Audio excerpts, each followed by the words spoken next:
Dober dan, lepo pozdravljeni v sveži epizodi podcasta Delo in dom, v kateri bomo danes govorili o obnovi kraških hiš. Z mano v studiu sta moja sogovornika, izredni profesor dr. Ljubo Lah z Fakultete za arhitekturo in pa Kaja Berlut, novinarka in podjetnica, ki je ravno prenovila družinsko kraško hišo. Lepo pozdravljena. Živjo. Dobrodošla. Zakaj se besedi renovacija radi ognete ob pogovoru o obnovah oziroma renovacijah, prenovah kraških hiš?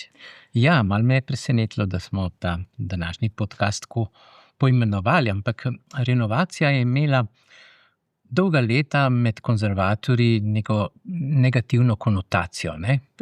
Ker pravzaprav to izhaja iz renovare, ne? Latinski izraz, ki pomeni narediti nekaj novega, ne?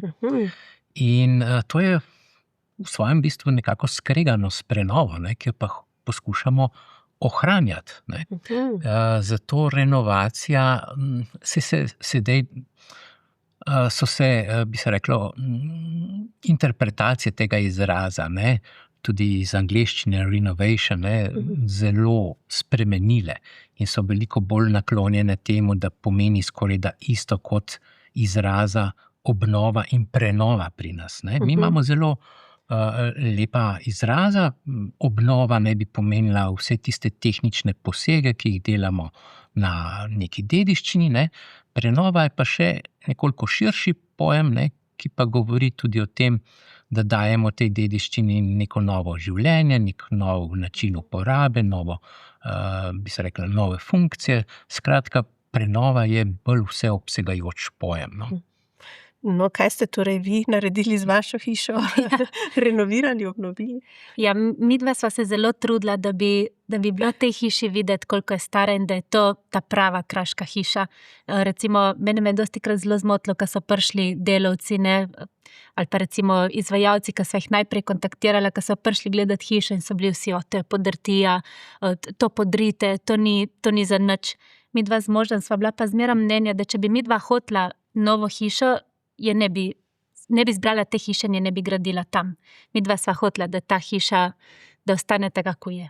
Tako, mislim, boljša, popravljena, prenovljena, ampak tako, kako je v svojem bistvu. Se pravi, prenova. Tako. Če sem prav. Ja. Tako.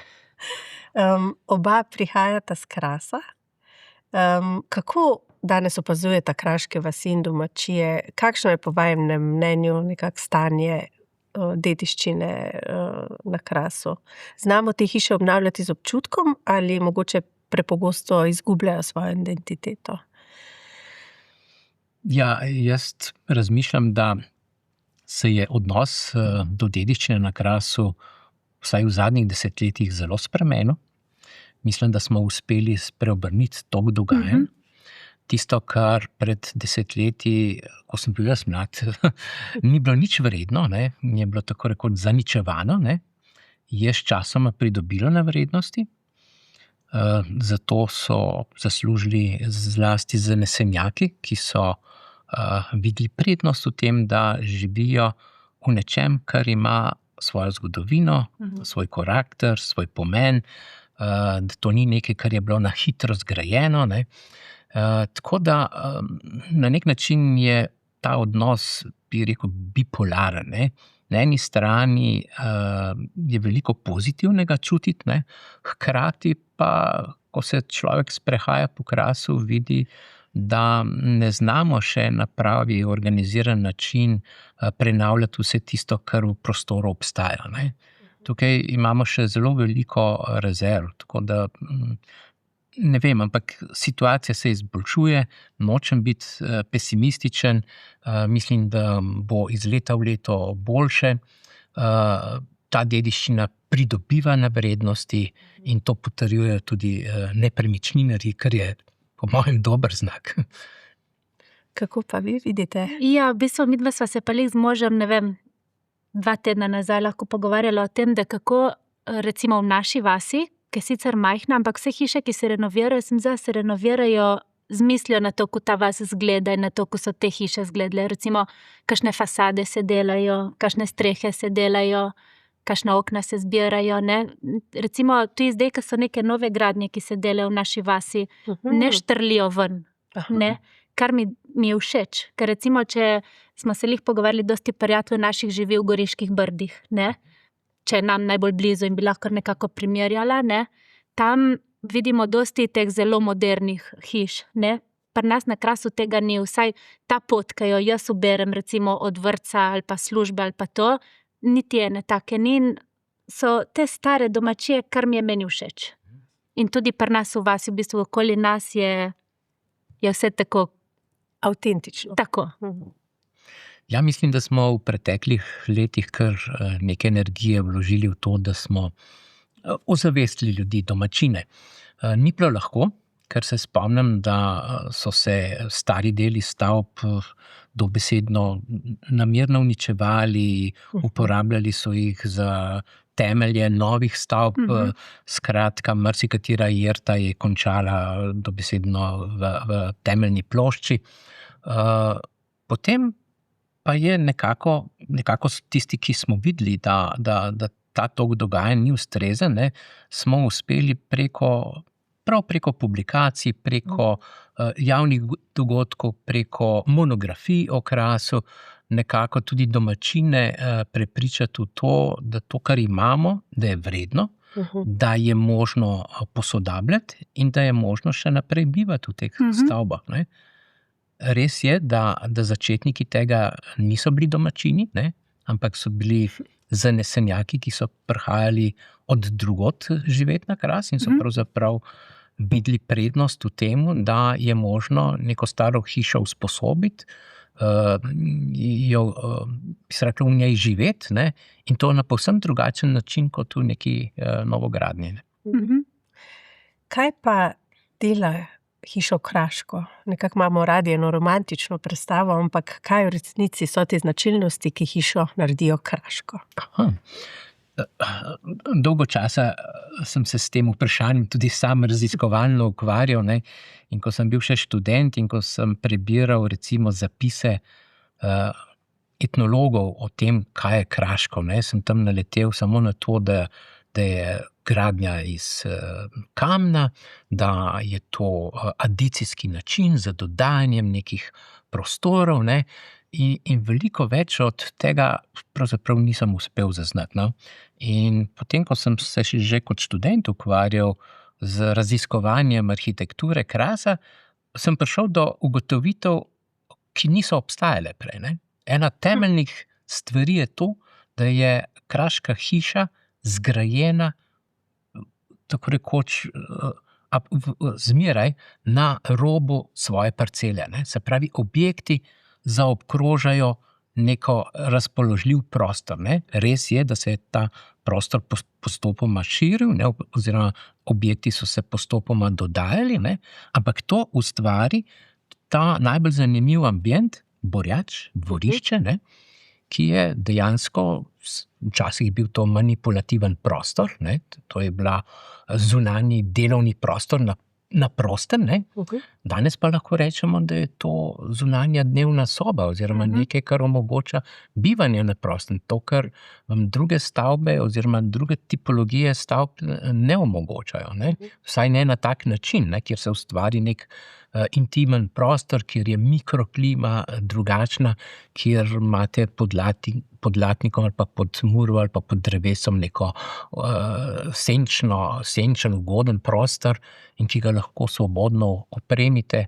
Skratka, to je nekaj, kar omogoča čisto drugačen način bivanja, kot pa marsikatera novogradnja kjerkoli po Sloveniji. Ne? Zakaj se pa je tako gradilo? Mislim, po potrebi so dodajali objekte, ampak zakaj so gradili tako nekako po obodu parcele? Ja, to je čisto zgodovinsko pogojeno. Ne? Morali bi zelo daleč v zgodovino pogledati nazaj, kako so iz višinskih naselij, se pravi iz nekdanjih kaštelirjev, ne, prešli na uporabo prostora, ki je bližje rodovitnim površinam, ne? Ker zemlja je bila tista, ki je omogočila preživetje v tem prostoru. Ne? In če pogledamo, kje so pravzaprav največje vasi na Krasu, ne? Vse so vezane na večje zaplate rodovitne zemlje. Ali je to lokev, ali je to povir. Povir ima povirsko polje, lokavsko polje. Pri Dutovljah je taka obsežna, med Dutovljami in Tomajem je velika področje, recimo vinogradov, boljše kmetijske zemlje, Komen, ravno tako, ali pa nek Repen, če pogledamo še malo čez mejo. Ne. Skratka, zemlja je bila največji lokacijski faktor, ne. In to se zelo dobro vidi na starih vojaških kartah, avstro-ogrskih, ne, kjer so bile te površine posebej označene. No. Tako da šele tiste karte so mi dale pravzaprav pogled, ne, kako so se vasi na Krasu razvijale in kako je bila ta neposredna povezava z rodovitno zemljo ključna pri lokaciji naselja. Ne. Pa verjetno tudi malo zaščita pred burjo. Ne? Seveda, potem pa, ko je ta lokacija določena, potem se je pa naselje razvijalo, bi se reklo, znotraj nekih meja, ne. Vsakdo je pač imel na razpolago neko razpoložljivo parcelo, ne. Še v času, ko niso bili lastniki zemlje, ampak je bilo to še vse fevdalna posest, ne, ampak glavne determinante, glavni, bi se reklo, poselitveni pogoji so bili relativno zgodaj, jaz bi rekel skoraj, da v srednjem veku že definirani. Ne. Potem so se pa znotraj teh celic te stavbe razvijale, dopolnjevali. Mi smo dobili taka obsežna gospodarska poslopja z obsežnimi hlevi šele v 19. stoletju. Ne? Takrat je bilo pa relativno bolj redko poseljeno, bi se reklo, samo naselje. Ne?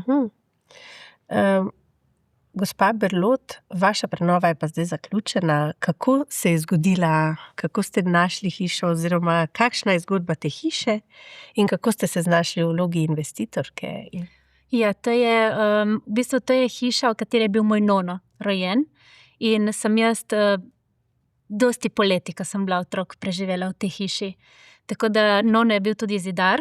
On je z nono sta sicer živela dole v Šempetru, ne, in se na to hišo vračala in jo prenavljala za vikend, ne, da bi ona dva tam pač uživala v starih letih. In nono je potem v glavnem to hišo sam prenavljal in na neki točki se je lotil prenavljati kamin. On je hotel, da bi bil ta kamin tak, ko je bil. In se mu je zgodila nesreča, je padel dol iz strehe. Je rato tetraplegik in potem je umrl. In od takrat je ta hiša zareč samevala, ne, in tam se je zgodila cela džungla, razpadala je, streha se je podirala, v glavnem velika škoda se je zgodila potem, ker se s tisto hišo nič ni dogajalo.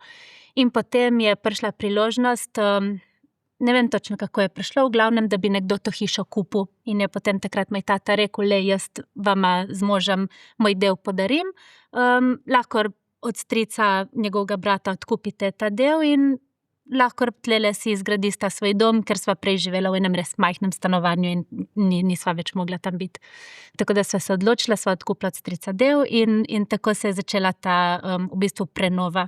Sva imela pa eno veliko srečo, da je nona moja spravila eno knjižico, v katero si je nono zapisoval vse, kako je ta hiša v bistvu se dograjevala, kje je kaj bilo, kako si on zamislil, da bi on to prenovil, in sva potem tudi v naši prenovi en del teh stvari upoštevala, sicer ne vse, ker midva sva gradila hišo za 4-člansko družino, ne, on je pač gradil vikend za njega in za nono, tako je bilo lepo pogledati in v bistvu je našel, da je to hišo začel graditi Matija, se je klical, se pravi moj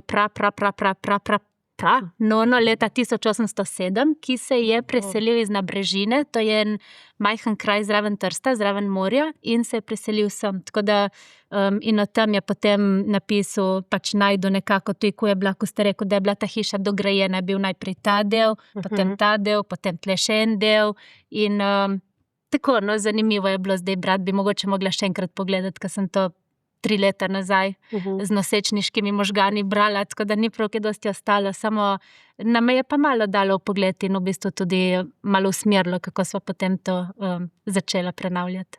Kako lepo, da družinsko tradicijo nadaljuje. Ja. To velja zapisati pa publicirati. Zanimiva zgodba. Ja, res je.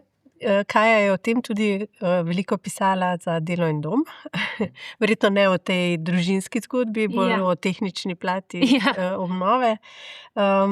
Ste med procesom morda odkrili kaj, česar pred začetkom niste vedeli o tem objektu? Vas je kaj presenetilo? Marsikaj. Mi smo imeli arhitekta, ki nam je, naš največji problem je bil ta, da pri nas je bila kopalnica in stranišče, je bilo zunaj. Se pravi, Nono je dogradil en manjši objekt zraven hiše, mi smo jo pa hoteli umestiti znotraj hiše.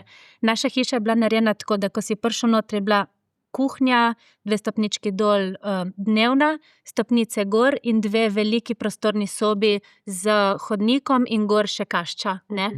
Zdaj, umestiti to kopalnico noter, brez da bi močno posegel velikost teh sob in da bi ti dobro pozicioniral vse stopnice, je bil kar izziv. Tako da arhitekt nam je pomagal rešiti to. Vse ostalo smo pa delali zelo sproti. In ker drugače v bistvu niti ne bi šlo. Ko smo začeli to hišo slačiti, se je pojavilo en kup nekih stvari, ki jih prej po mojem bi težko predvideli. In takrat se je pa izkazalo za zelo, zelo močno pomembno, da smo imeli pač vsi izvajalci so bili lokalci, ki so bili zelo vešči obnavljanja starih kraških hiš. Ker recimo tudi vse ostale, ki smo imeli, ki so prišli iz drugih delov Slovenije, se je dostikrat zgodilo, da so na našo hišo gledali kot na eno podrtijo, na nekaj, kar ni bilo vredno obnoviti. Da je to prevelik strošek ali pa da recimo statično ni dovolj dobra. Ne vem. Tevi so pa imeli za vsak zakaj svoj odgovor, tevi naši izvajalci. Recimo tudi, ko so prišli eni za, ne vem, nekaj je bilo tam pri kaminu in je bil, ne vem, točno se ne spomnim, nekaj je bilo in je bil ta izvajalec, zakaj bi to bilo, to grdo zgleda, in potem je rekel, ne, to ima smisel, to je narejeno zaradi burje, je tako, potem je prišel je bilo vprašanje, na kakšnih tlakih je ta hiša zgrajena, na kakšnih temeljih, in potem ga oni pogledal, poslušajte, to je zgrajeno na skali, tlele, mislim, tako, pole je bilo za iniciranje betona, smo imeli problem, ker je prišel taki predračun, da bi lahko kar zaključila zgodbo samo pri temu betonu, in so potem oni vse rešili in so naredili tako, ko so v bistvu na koncu, ko smo govorili, tudi vsi ostali sosedi reševali probleme. Tako da to bi jaz rekla, da je bilo presenečenje, kako pomembno je, da imaš ti lokalne obrtnike za vse. In tudi vse, kar smo delali, so nam delali potem lokalni obrtniki in ograje in jrte in kamnite stopnice noter, vse v radiju 10 do 20 kilometrov je bilo vse narejeno, tako da to se mi zdi, da je bilo zelo pomembno. To je pa res odlično. Kaj pa, če nekdo kupi, ne takole najde po sreči družinsko, ampak če nekdo kupi staro kraško hišo in jo želi kakovostno obnoviti, kaj je tisti prvi korak? In katere so mogoče tiste napake, ki jih investitorji najpogosteje naredijo pri teh projektih? Ja, večkrat sem bil že v vlogi tako svetovalca, predno je nekdo šel v nakup prenovo, ampak ključno je, da poleg tiste izhodiščne cene, ki velja, ki je ključna po mojem še vedno, da obstaja tudi dober vpogled, v kakšnem stanju je ta stavba, kakšni so, ne vem, nosilni zidovi, ali ima stavba probleme z vlago, kako je možno sploh kakšno zadevo prenoviti, ali si je mogoče stavbo na tak način posodobiti in prilagoditi svojim potrebam, da bo potem to zadoščalo. Skratka, nek zelo poglobljen načrt že na začetku mora obstajati, pa dobesedno tak inspekcijski pregled stavbe, da vidimo, v kakšnem stanju je ne samo nosilno zidovje, ampak tudi ostrešje, kritina, mora biti instalacije, ki so verjetno zastarele, ki jih je pač potrebno na novo izdelati. Skratka, na eni strani je potrebno zelo dobro poznavanje objekta, po drugi strani pa presoja, ali je možno ta objekt si prilagoditi, tako kot si pač nekdo predstavlja življenje v obnovljeni stavbi, ne? Ker življenje v obnovljeni stavbi je tudi prilagajanje stavbi sami. Ne? To ne pomeni, da stavbo lahko prilagodimo nam v celoti, ampak se moramo mi prilagoditi stavbi. Kako ste se vi prilagodili stavbi, oziroma kako ste stavbo prilagodili svojim potrebam? Meni se mi zdi, da to je bila prednost, da smo imeli to možnost stvari malo delati sproti in se mi zdi, da ta del procesa je nam dal najboljše rezultate. Recimo, ne vem, začnemo že z temi, ko se že reče, to leseno, ki je nad okni. Preklade. Recimo, ko smo mi dali dol omete, ki so bili, mislim, zelo slabem stanju. Ko smo vse to zmetali dol in smo videli, kaj je pod temi ometi, smo, recimo, te preklade, ene so bile zelo slabe, ene pa zelo lepe. In smo se odločili, da bomo te preklade pustili vidne, kjer se bo dalo. Potem smo omete prilagodili na ta način, da smo, ko po ta starem so bili vsi na okroglo narejeni, smo tudi mi ohranili potem, da smo omete naredili na okroglo. Potem sta bile 2 steni, kjer, morate vedeti, naša hiša je narejena iz takih majhnih kamenčkov, iz opek. To je vse poštukano, kjer se je dalo. Tako da dosti teh sten ni bilo tako romantičnih, ko si mi lahko predstavljamo za staro kraško hišo, ne? 2 sta bile pa lepi. Tako da eno smo potem pustili na stopnišču, da je cela odprta, cela slečena, druge smo pač naredili te omete in pa eni, kjer smo zaradi vlage morali delati dodaten betonski zid na notranji strani zaradi vode, je ta izvajalec na eni točki pač je naredil samo pol stene ene, ne? In se je pisma, kako je to lepo, ne? Tlele je pol stene, dokjer rabi biti ta zid in zgoraj odprt kamen, lahko bi tako pustili, ker to je bila pa stena, na kateri smo imeli planirano televizijo, ne, in pa bi lahko se gor bi lahko dali poličko, kako bi bilo to lepo. Pridemo drugi dan, korci, cegli, ne, zabetonirano do konca. Vse ne, pismo, kako bomo to rešili, pokličeš ti Kristjana, da da to nazaj dol, ker to je bilo prej tako lepo in pa je rekel, da je ti kar pokliči in se zmeni. In tako da spet drugi dan je bilo tisto spet vse zbombano dol, jaz sem naročila pri kamnoseku tako lepo kamnito poličko in še zdaj je to eden mojih najljubših delov, ker je lepo je, ne vem, malo drugače. Nismo pa hoteli imeti prav samo dosti kamna, ker se mi zdi, da to prinese tudi en kup neke packarije zraven in tudi te vse zide, kamnite zide smo potem mož in tata sta s čopičem vse zafugirala, vse očistili, speskali, ne. Tako da to smo tudi, če bi vedeli prej, ne bi se tega lotili, kadar je bilo že dosti stvari noter, ker potem je bilo 30 cm peska po celi hiši in tako da... Ampak hiše so bile včasih ometane, ne? In to z apnenim ometom, ne? To je bila pravzaprav, to je bil zaščitni sloj kamnitega zidu, ne? Tako da to, da bi včasih razkazovali kamnite zidove, tega ni bilo, ne? To so nas podočili, temi mojstri, to so...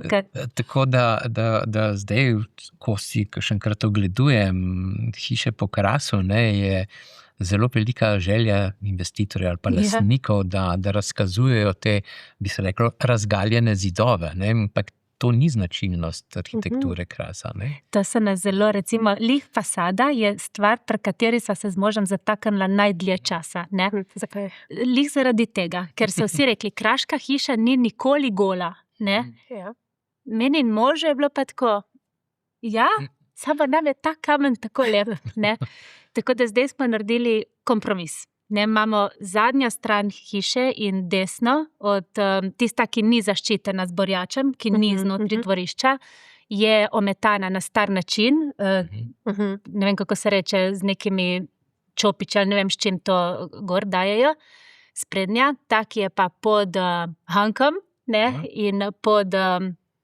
ko se reče, pod unim... Lindo? Ja, je pa v bistvu odprta, je gola in mož spet, to je šel v procesu, fugira te kamne in smo jih spet najprej očistili in potem to zdaj on sam fugira in dograjuje, kjer je treba dograjevati Tako da no, to so nam pa vsi že na začetku povedali, ja, da prava kraška hiša ni nikoli gola in da ima namen, zakaj ni gola. No, ampak estetika se spreminja, Ja. tako da tudi v tem smislu se kraška hiša na nek način razvija. No.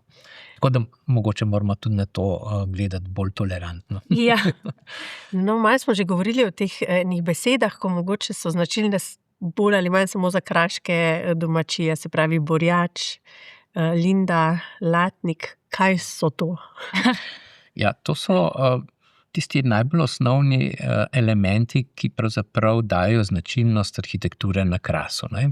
Poleg tega, ker smo se pogovarjali, to, da se ustvari neko zaprt mikroprostor, se pravi dvorišče, borjač. Borjač, ja. Ja, potem je običajno nek stanovanjska stavba, ki je pač omogočila bivanje, in potem so se ob tej stanovanjski stavbi pač glede na okoliščine pač razvijala različna gospodarska poslopja, hlev, skedenj, senik, potem se je prostor bogatil z elementi, ki izboljšujejo bivanje, ne vem, nek latnik. Kaj pa je latnik?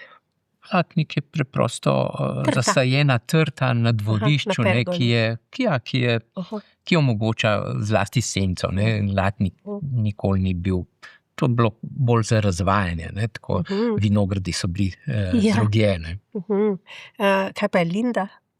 Linda pa je nadstrešnica nad gankom običajno. Ne. Gank je pa odprt. Gank je pa povezovalni zunanji hodnik, ne, ki je pač bila to edina komunikacija med prostori v zgornji etaži, ne, ki danes seveda mora dobiti neko alternativo, ne, verjetno vsakdo si želi iti zvečer iz dnevnega prostora v spalnico, recimo, če je v zgornji etaži, ne več po zunanjem ganku, ampak se te hiše posodabljajo tako, da se naredi pač tudi notranjo komunikacijo. To pač skoraj da vsaka hiša to omogoča. Ja, s tem smo imeli tudi mi, kar to prestavljanje stopnic in izrezov in kako vse to skupaj lepo umestiti. Kako vam je pa uspelo potem kopalnico umestiti noter in kaj ste naredili z mogoče volumnom prizidka, ki je nekoč služil kot kopalnica? Ja, tisto smo rekli, ker tam zdaj, kjer je ta kopalnica, zunanja kopalnica, tam od spreda si delava zdaj zunanjo kuhnjo, letno kuhnjo, tako da bova to obdržala za goste, ker našo kopalnico smo mogli umestiti v prvo nadstropje, zato da če nekdo pride k nam, recimo, in da imamo nek piknik, da ne rabi zdaj hoditi čez celo hišo gor. Tako da mi smo zdaj to kopalnico, drugače ni šlo, dali v prvo nadstropje, se pravi stopnice smo dali, da so šle iz dnevne sobe gor, da so kamnite, spet en kamnosek tam iz Brji jih je delal. In ko prideš gor, je pač manjši hodniček, na desno tako je kopalnica, ki je, mislim, da prav uredi prostorna, se je pa zmanjšala otroška soba na račun te kopalnice in pač tega dela stopnic, ampak smo pole dali delati pohištvo pomir in smo tudi super izkoristili prostor in je zdaj prav v redu sobica za 2 majhna otroka. In potem imaš 2 stopnički spet gor in je tam še najna soba, ki je pa tudi zelo prostorna. In še 1 stopnice gor je pa zdaj jih delamo še moj studio in žhobocin, rečemo mi, ne, se pravi prostor za kramo. Tako da tako. Odlično se si jo prilagodili svojim potrebam. Kaj pa mogoče ste obžalovali? Bi mogoče kaj izbrali drugače? Ja, predvsem, to sva lih danes zjutraj sem vprašala moža, kaj ti misliš? Jaz bi rekla, da se pravi, mi smo imeli velik problem z vlago. Na katerega, veste, kadar mi smo zelo dosti časa, kadar smo delali, je bila ta hiša odprta in tega nikoli nismo začutili. Potem, ko smo pa dali nova okna noter, ko je prišel parket, ko so se naredili ometi, je pa zelo, lani poleti smo imeli velik kažin s tem, ne. In recimo smo potem mi naknadno se odločili za rekuperacijo in vse te posege, kar je pomenilo, da smo mi že živeli noter in imeli vse še enkrat razrito, ne. Gradbišče spet. Tako da jaz bi definitivno to naredila že v štartu in podobno s tem peskanjem, no, tudi. Če bi se mi prej odločili, da bi imeli te stene odprte, bi peskali tudi sigurno že prej, ker je to prineslo res toliko dosti peska noter, da se mi zdaj še zdaj, kar malo čutimo to. Jaz mislim, da je to en tak ponavljajoč problem, težava pri vseh prenovah, ne? Da premalo poudarka dajo temu, da so prostori suhi, zdravi. Ne? Ja. In, na vsak način se je treba lotiti odpravljanja vlage na smiseln način. Ne? Najprej je treba najti vzroke, ali je to mogoče kapilarna vlaga, ali je to meteorna, se pravi, da nekje zaliva neko steno. Ne? In te stvari je pač potrebno najprej izdelati. No? In šele potem, ko je hiša zdrava, ne? Potem šele taka stavba omogoča dejansko prenovo in prilagajanje. Ne? Ja. Ampak se pravi, odpravljanje kapilarne vlage, bodi si z iniciranjem, s hidrofobno zaščito, z izdelovanjem ustreznih drenaž, ne, okrog objekta. Ne. Te hiše niso bile na tak način zgrajene, ker takrat tudi taki materiali, kot jih danes uporabljamo, niso obstajali. Ne. Zaradi tega je to smiselno, da se pri vsaki prenovi to temeljito izdela, ne, ker na tak način se pravzaprav lahko zagotavlja trajnost te arhitekture, ne. Ki pa omogoča številne preureditve, številne prilagoditve. Ne. Skratka, to je nek tak zelo živ organizem, jaz pravim. Ne samo kraška hiša kot enota zase, ne, ampak tudi združba teh hiš, ne, ki tvorijo neko celoto, neko naselje. Ne. To je tako kot organizem, se spreminja, se prilagaja in se mi zdi, da je to nekaj edinstvenega, nekaj, česar se niti ne zavedamo, kako fleksibilno je in koliko možnosti nam ponuja. Še ena stvar skrbi veliko ljudi in to je pomanjkanje naravne svetlobe v starih kraških hišah, ker imajo načeloma majhna okna, ki se jih nekako ne sme povečevati zaradi in podobnih razlogov. Kaj pa so mogoče tiste ideje, načini, kako pripeljati več naravne svetlobe v staro kraško hišo? S tem, ko smo se odločili bivati v kraški hiši, ne, potem sprejmemo verjetno tudi tovrstne omejitve. Ne, če obstajajo neka kompozicija odprtin na fasadi, ne, se marsikdaj je možno kakšno okno tudi dodati. Ne. Pa tudi značilnost prostorov na Krasu je, da so bili marsikdaj osvetljeni z različnih strani, ne, iz severa in iz juga, ne, tako da to pomanjkanje svetlobe ni tako hudo, kot si predstavljamo, še zlasti, če ugotavljamo, da imamo tudi dnevno sobo na prostem. Tako da jaz mislim, da je možno vedno izboljšati stanje tudi z umetno svetlobo, ne, z povečevanjem špalet pri oknih, ne, mogoče kakšna vrata, ki so recimo prej služila vhodu v nek hlev, ne, če se tisti vhod ohrani, pa se ga zastekli, kar naenkrat dobimo tam panoramsko zasteklitev, ne, ki je sicer neobičajna za kraške hiše, ne, ampak če znamo kakšne stvari spretno skombinirati, potem se mi zdi, da tudi problem svetlobe ni tisti, ki bi bil tak, ki ga ne bi mogli premostiti. No. Bi se kar strinjala s tem, spet zjutraj sem ko bi rekla, klepetala sva z možem o teh vprašanjih. Jaz sem tudi rekla, da jaz sploh ne občutim, da bi mi imeli premalo svetlobe v hiši. Recimo mogoče v kuhinji, še to na račun zaradi tega, ker smo obdržali stara vrata, vhodna, ne. Če bi bila tista vrata, recimo, da bi imela nekako več steklene površine, ali pa zdaj poleti, ko imam kar odprta, je svetlo, dnevna soba je svetla, otroška soba je nadsvetla, naša soba je tudi super, ne.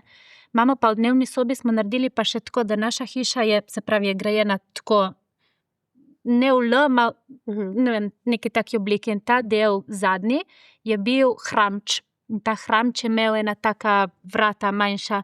Mi smo imeli to možnost, da smo lahko dnevno povečali na račun tega hramča, zrušili tlele to steno dol, in ker je imel ta hramč še ena vrata, smo lahko potem tukaj naredili še ena balkonska vrata in nam je prineslo dosti svetlobe, ne.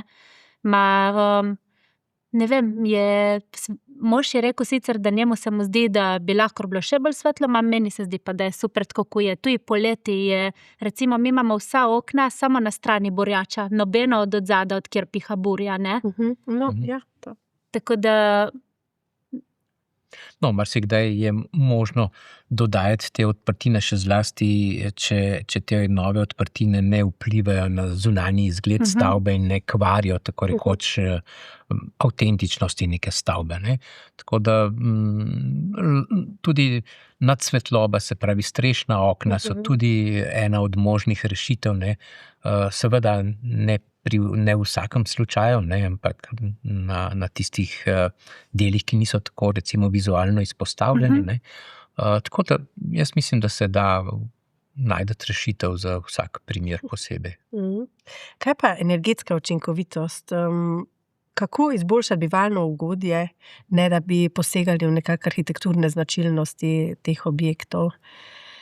Ja, stavbe na Krasu, osnovna značilnost je, da so grajene iz kamna in so ti zidovi zelo masivni.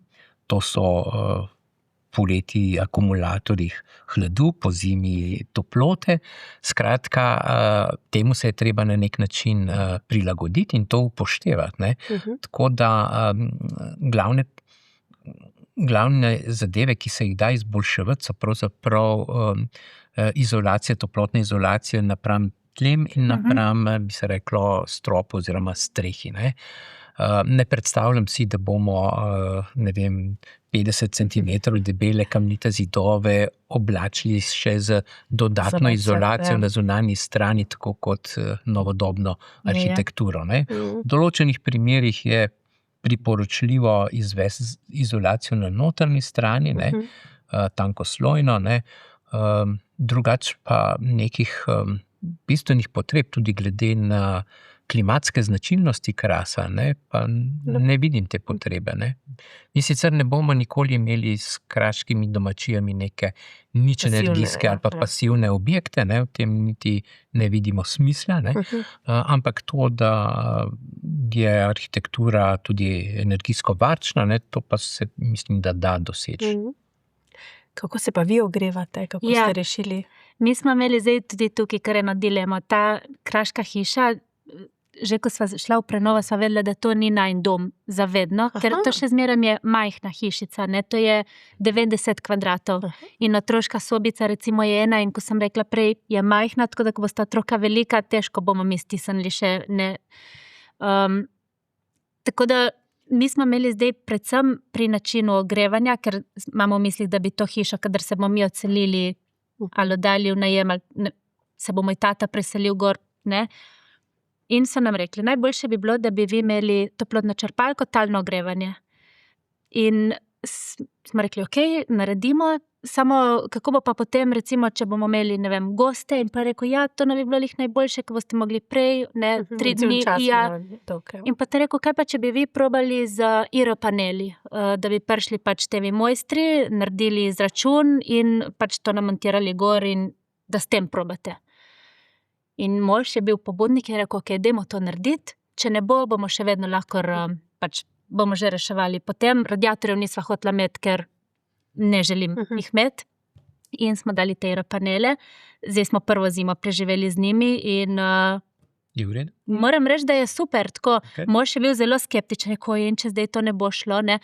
Pustimo stati, tako je, ne, 4 izračune smo imeli, da to res funkcionira in kje je pozicija in kakšna moč in ne. Recimo, kar mi je meni všeč, jaz sem do zdaj zmeraj živela v bloku in vedno je bil po tleh parket. Mi imamo v spodnjem prostoru, v spodnji etaži ploščice in to me je zelo skrbelo. Recimo, te IR paneli grejejo tla, grejejo kavč, otrokom ni mraz, jaz lahko komot celo zimo hodim bosa po tleh, ne, moram reči, da je BP. Tako si želiva dodati še en majhen kaminček, ki ga je Anej sicer že kupil, tak lep starinski kamin je dobil, dnevno sobo, a to bolj zaradi feelinga, ne, in samo ne zdaj, dokler so otroci majhni, ker tam se mi zdi, se hitro zgodi kakšna nesreča. Tako da mi smo to rešili tako in prva zima, razen računa za elektriko, je super. Ja, potem pa še na streho. Kolektorje? Kolektor. No, to je pa zdaj naslednji projekt. Je lih mož prejšnji teden kontaktiral, tako da to bi bilo super. Se bo tudi račun za elektriko mogoče Ja, zmanjšal. ja. V kopalnici imate pa talno gretje. V kopalnici imamo pa talno, ki je pa Električno. ja, tudi super, to je spet bilo priporočilo tega izvajalca, ki je majhna, ne, in tudi super funkcionira, nič ne moram reči, mislim, dober občutek je, tudi ko si bos, ne, ali pa tudi za otroke, če jih tam preoblačim ali pa to, tako da to mož ni falil, da si ne bom jemala kakšnih zaslug. Pa objekt potrebuje tudi hlajenje poleti? Ali... Ja, lani nas je kar kuhalo, no, Je? tako v bistvu spodnji prostori, ki je hiša v večjem delu podkopana, ko se reče, noter ukopana, ne, tisto je bilo super, res, je držalo zgornje, je pa tako, midva nisva naročila še škur. Tako da, če bi mi imeli škure, zdaj bodo prišle za to poletje, bo dosti boljše, ampak je pa kar kurlo. Kaj so škure? Polkna. In tudi nimava še tega zgornjega nadstreška, zaradi fasade, ne, tako da, kadar bo to narejeno, bo dosti boljše, sva pa dala vseeno za letos 2 klime. Eno spodnje pač in eno gor na kaščo, ker tisto je pa, mislim, tudi če sva naredila to neko ko se reče, to dvižno kako je že? Ja. No, ta streha, ki so nam jo priporočili, pač... Ampak izolirano pa imate vse? Ja. Je prezračevali svoje verjetno. Ja, to je, tako da to smo vse naredili, tako ko je, ker to je bila pa prva stvar, zaradi tega, kako sem rekla, ta hiša je, po mojem bi počakali še 2 meseca, to je bilo kar grozno, tako da streho smo naredili preko vse ostalo in no, klima zdaj smo jo tudi letos že zagnali, ima bolj... Že bilo, ja. Ta spalnice del, to trenutno se prekurjava, cel cajt je sonce noter, nimamo zaprto, tako je. Kadar bojo prišle škure, bo bojiš. Ja. Ko v star objekt dodajamo neke nove elemente, a je mogoče boljše, da so ti jasno, vizualno sodobni, ali je bolj priporočljivo, da se estetsko zlijejo nekako z obstoječo arhitekturo? Kaj vi menite? Ja, jaz bi glasoval za to, da se ti novi elementi na vsak način ločijo od tistega, kar je original, ne, to, kar je avtentično na sami stavbi, hkrati pa, da se prilagodijo smiselno, kompozicijsko, po koloritu, skratka, da to ni neki arhitekturni dodatki, ki jih lahko vidimo kjerkoli drugod, da so to neki prefabricirani elementi, ne, ampak da so tudi ti elementi pravzaprav prilagojeni osnovni stavbi, ne, ali gre tukaj za nek prizidek, ali gre za, ne vem, neko novo stavbno pohištvo, ali gre za neke nove tlake, ne, skratka, da so tudi ti novi sodobni dodatki, tisti, ki jih dejansko pač potrebujemo na stavbi, smiselno prilagojeni in da se hkrati ločijo recimo od originala. No? Ja. To je, bi se reklo, tako splošno priporočilo, ki pa ga je pač potrebno v vsaki dani situaciji seveda smiselno prilagajati, uporabljati. Skratka, interpretacij na tem področju je lahko zelo, zelo veliko. Ne? Ja, to sva zdaj, kar delava nadstrešek za to najno zunanjo kuhnjo. In sva imela to, kaj zdaj s tem narediti. Moj nono je tam sicer imel nadstrešek, samo je bil narejen tako, da je na kuhnji je imel dosti svetlobe. To pa midva zdaj nisva hotela narediti. In je bil tudi tak po domače narejen, ni bil zdaj nek cvet estetike. In zdaj čakava nov predlog za ta nadstrešek, ko bi ga mi naredili tako, da bi, ne vem, da bi to še nekako funkcioniralo lepo znotraj te hiše. In da bi dalo še zmeram dovolj svetlobe tam, kjer jo rabimo in vam bom mogoče drugo leto povedala, ko se je to išlo. Kaj bi mogoče vidva svetovala nekomu, ki se odloča za nakup oziroma obnovo stare kraške hiše? Kaj je tista prva stvar, ko bi položila na srce? Meni mi je bilo strašno všeč, da smo to hišo delali, ko bi rekla, malo po zapiskih nonota in tako, ko je to bilo. Pač, da se, kar se je dalo, da sva pustila isto. Recimo, mi smo menjali okna, ne, in tudi nismo dali lesenih ko sem rekla, ker ni to naša zavedno hiša in ne. Ma sva dala pa isto barvo, recimo v osnovi je bila to taka mint zelena, so bila barva, notranja, zunanja vrata in sva dala vse to isto noter. In še zdaj vsi rečejo, kako je to lepo, kako sta zbrala tako barvo. Ta barva je že bila. In se mi zdi, da zaradi tega tako paš. In tudi, ko greš ti, zadnjič sva gledala z možem po vasi, ne, ta naša sosednja hiša ima recimo plava okna, plave škure, ne. Potem ona od soseda dole je rumena hiša, tam dol je oranžna hiša, je vse zelo barvito, ne vem, ko bi rekla, tudi če je fasada od tega soseda je siva, ne, taka, ima modre škure, naša je v bistvu kamnita zdaj, ne, ta fasada ima zelene škure, je taka pisana, ne vem, in se mi zdi, da je lepo prenavljati z mislijo na to, kako je bilo. In da, ne vem, jaz bi samo to in da so lokalni izvajalci. Zato, ker to naredi drugo. In ograjo smo mi delili tako in vse irte in vse stopnice noter, vse police, ne vem, se pravi, tevi, ki so gradili hišo, popravljali, vsi so bili iz naše okolice in se mi zdi, da to je dalo potem dosti lepega. Ja, s tem se strinjam. To ohranjanje znanja, vedenja o tem je ključno. Ne? In nekaj časa je bilo to znanje na nek način potisnjeno na rob, ne? Ali pa na nek način pozabljeno. Ne? In zdaj, ko znova razumevamo to našo lastno arhitekturo, ne? Znamo tudi boljše se obnašati do nje. Ampak če bi nekdo hotel, tako kot pravite, kupiti, živeti na novo v eni taki stavbi, ne, bi mu priporočal, da najprej svoja videnja, svoje potrebe uskladi s stavbo, ki že stoji. Ne. Naj nikar ne gleda na kupljeno domačijo kot na novo parcelo oziroma na princip, da bo tam zgradil nekaj novega, ne. Posodobljenega, ne, v drugi maniri, na drugačen način. Ne.